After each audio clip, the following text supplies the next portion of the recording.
I looked perfectly fine. Nothing was showing up on tests. When I was in a conversation with people, I sounded normal, but physically and mentally, I was just, I was in a whole another level. I was not there. And I would just mentally check out because the symptoms were so bad.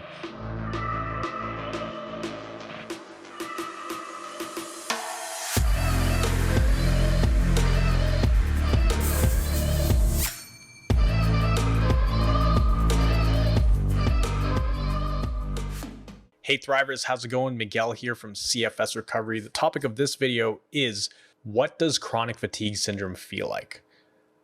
If you're watching this video, then you probably already know what it feels like. Maybe you're new to this channel, maybe you don't. I've put out a lot of videos where I talk about the symptoms and the different things I was experiencing and feeling.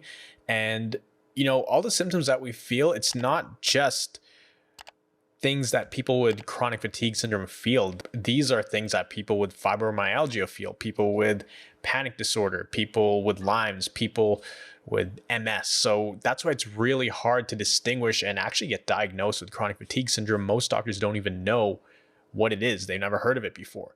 And with chronic fatigue syndrome, it's a lot more than just fatigue. It sounds like you're just tired all the time. And, people will go, yeah, I feel tired too when I work a long day or I do a lot of stuff. Of course, I'm tired. But chronic fatigue syndrome actually doesn't even do it justice because it is so much worse than that. And, on my channel, I like to focus more on positive things and things that will help you actually recover and get better.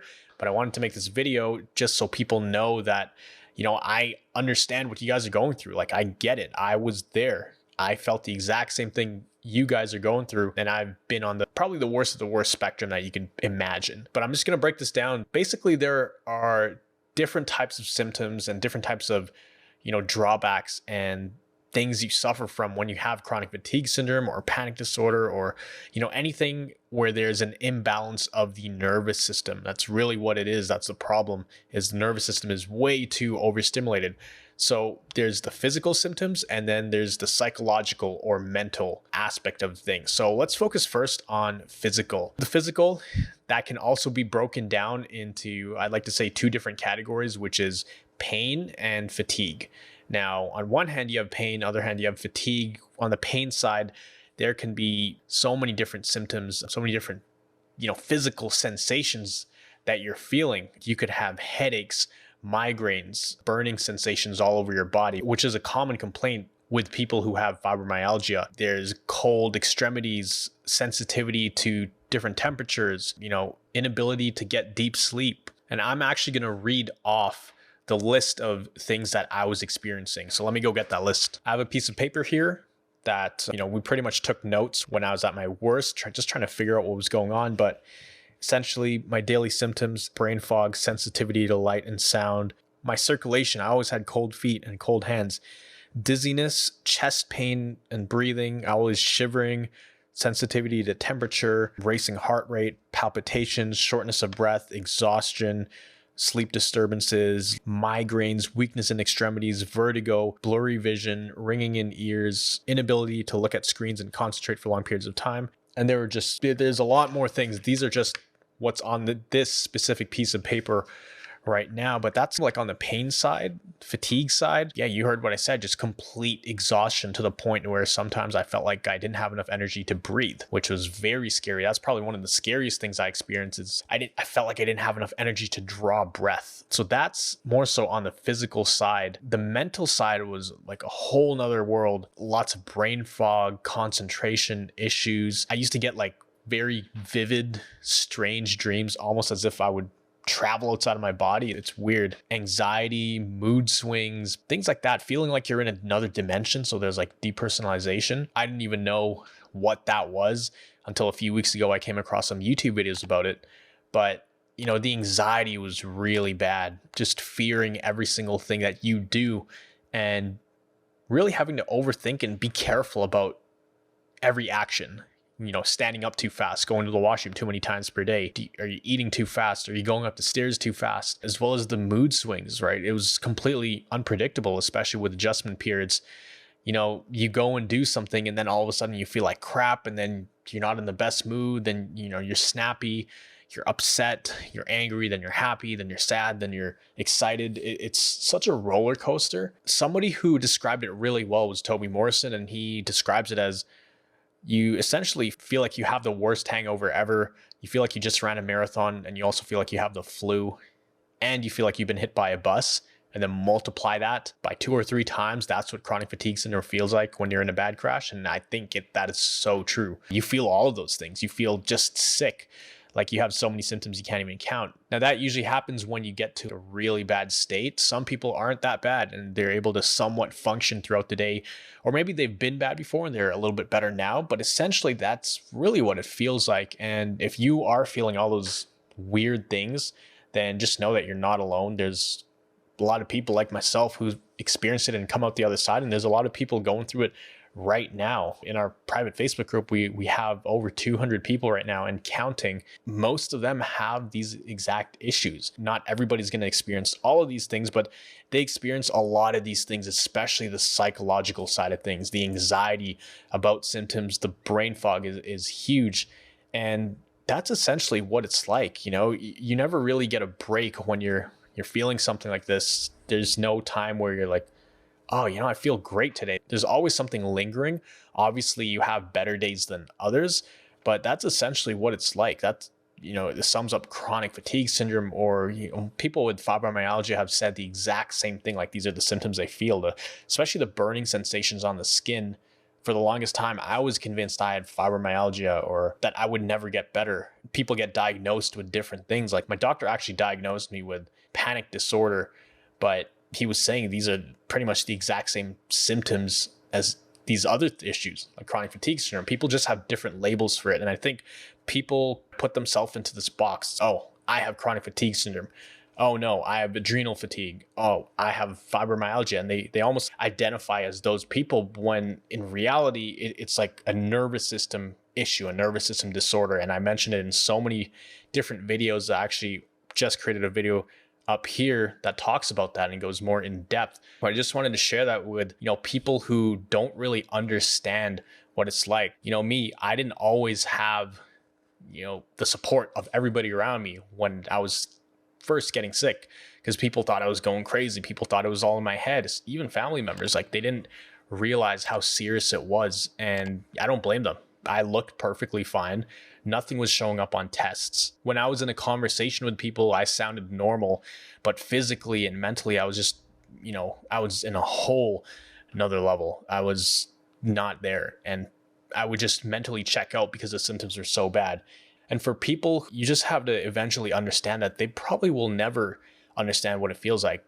You can describe to them what you're feeling, but they won't actually realize how bad it is unless they had it. And that's something you obviously don't want people around you to have. So I wouldn't wish this on my worst enemy. There's a very few amount of people who can relate, especially with family, if no one else has had CFS in your family or fibro or something like that. But this is a video that you can actually show them and have them watch and sit down to be like, hey, this is what it's like. This is someone who's gotten better and he's been down the journey I'm on. He was actually potentially worse, because I'm actually going to play a few video clips in a second here to show you just how bad it got and how serious it can get, you know, if you don't get things under control. And I don't mean that to scare you. I mean that if you are feeling a lot of these symptoms and you continue to try to push past it, then, you know, you'll probably end up bad like me. But it takes a lot to end up like that. It takes a lot of ignoring the signals and just trying to push through to really end up like that. But I'm going to insert those clips right now so that you guys can, you know, get a glimpse of what I'm talking about, and anybody who's watching this, so they can see how serious this thing can get if it's not addressed properly or if the signs are ignored. Walking up and down the stairs just twice, like, really messed me up. So even holding this phone feels like 20 pounds right now. My legs feel like really heavy, like I cannot move them.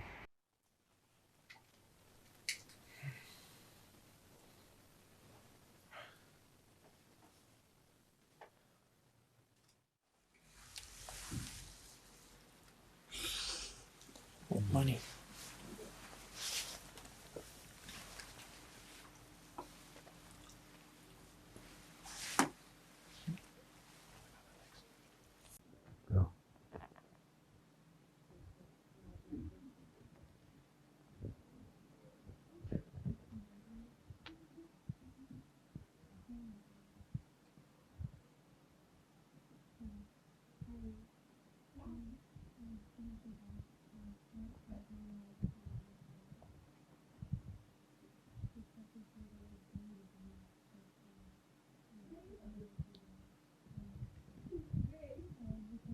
No, I didn't want to share absolutely everything because some things are just pretty graphic. I don't want you to leave this video, feeling more negative or more hopeless about your situation. I share this with people to inspire them to be like, hey, this is where I was, but this is where I am now. I'm able to do all these great things and, pretty much live my life like a normal person and not have to worry about every single thing that I do. I can actually enjoy life. I'm more grateful. And looking back, it was actually a blessing in disguise, which is a whole nother topic I share in other videos. You can find one of those videos up here. At the end of the day, chronic fatigue syndrome feels like a lot of things, and it feels like your life has literally been stripped away from you. But if you do the things that you need to do to recover, follow the science, approach recovery from a scientific standpoint versus, just second guessing it and, winging it and dipping your toes and trying different things and seeing what sticks. If you're doing that, then it's going to take a lot longer and it's going to be a lot more painful than if you just take the time to learn the science behind recovery. Now, if you were interested in learning how to really start moving forward and how to not be stuck and get the ball rolling and at least start making some progress, or even if you want to understand what the heck is going on with your body, I teach a lot of stuff on this channel, but I also have a more in-depth program, which is called Recovery Jumpstart, where we really dive deep into the nervous system and how all this came about in the first place and what you can do to make it better, as well as what the path looks like to recovery. Because I think there's a common misconception as well that people think it's a straight line up to getting normal again in terms of progress, or maybe they think there's just going to be a few dips, but the adjustment periods can get pretty intense. And if you don't anticipate them and don't understand why they're happening or how to deal with them, then it's very easy to, fall back to square one. And that's what happens to a lot of people. That's what happened to me for about 4 years. So if you're wanting to learn all of those things and really just approach your recovery from a scientific standpoint, make it black and white, so there's a lot less gray area and a lot less guesswork in what you're doing on a day-to-day and week-to-week and month-to-month basis, then click the link down below. You can learn more about the Recovery Jumpstart program. It's very hands-on. You get to work directly with me as well as some other amazing people. And it's a way to just get ongoing support, so that way you're not just alone on this, or you have someone by your side who's actually been down this route before. So if that's something you want to do, make sure you click the link down below. You can actually apply to our program. But I hope you got value out of this video. Make sure to smash that thumbs up button, hit that like button. Make sure you subscribe if you're not already subscribed. Now, if you're new to this channel, then I like to call everybody here thrivers, because that's what they are. There's a difference between being a survivor and a thriver. A survivor is someone who just gets through something and makes it to the other side, but a thriver is someone who becomes better because of that situation that they overcame, because they persevered. They've been able to grow stronger and, use that setback as a springboard to a better future. So you watching this right now, just the fact that you're looking for answers and you're trying to do your best and, you're doing whatever you can to get better, shows that you are a thriver. You're not going to quit. You're going to keep doing what you need to do to solve this problem. And just remember that you are just one mind shift away from living a life with thriving health. I'll see you in the next video.